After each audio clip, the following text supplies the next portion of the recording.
السلام علیکم نحمدہ و نصلی علی رسولہ الکریم اما بعد اعوذ باللہ من الشیطان الرجیم بسم اللہ الرحمن الرحیم۔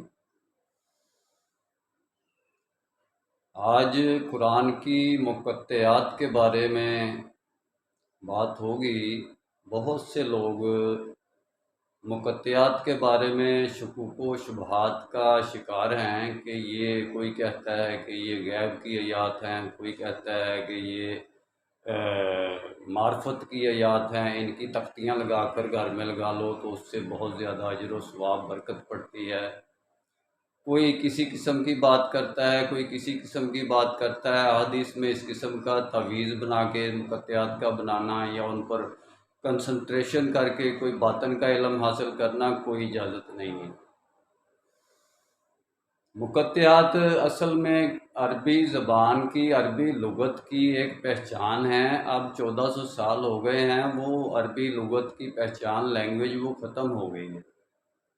اس وقت کے دور میں صحابہ کرام نے مجھے کوئی حدیث نکال کے دکھا دیں کہ عربی صحابہ کرام نے، اجمی نہ ہو، عربی صحابہ کرام نے کسی نے پوچھا ہو کہ مقطعات جو ہیں الف لام میم یا باقی جتنی بھی مقطعات ہیں، یاسین، ایسے کر کے جتنی بھی مقطعات ہیں قرآن میں، ان کا یعنی کہ کیا یہ معنی ہے، اس کے بارے میں کویشچن کسی صحابہ کرام نے نہیں کیا۔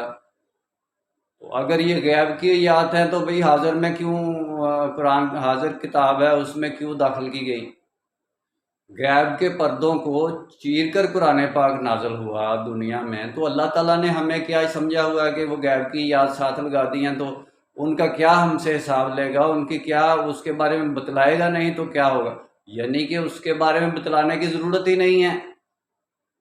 اس وقت صحابہ کرام نے کوئی کویشچن ہی نہیں کیا ان کے بارے میں۔ ان کی عربی لینگویج میں لٹریچر کا یہ حصہ تھا، جیسے ہم پنجابی میں پڑھتے ہیں الف اللہ تے چمبے دی بوٹی تے بے پے تے شیر تے ٹھے سے شعر بناتے ہیں وارث شاہ کے۔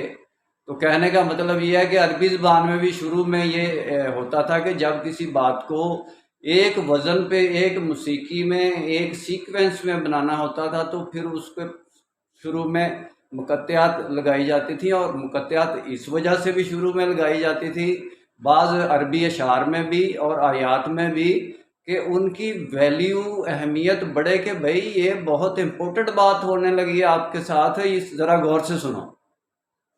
جیسے آپ دیکھیں اس کی سیکوینس دیکھیں، اس کی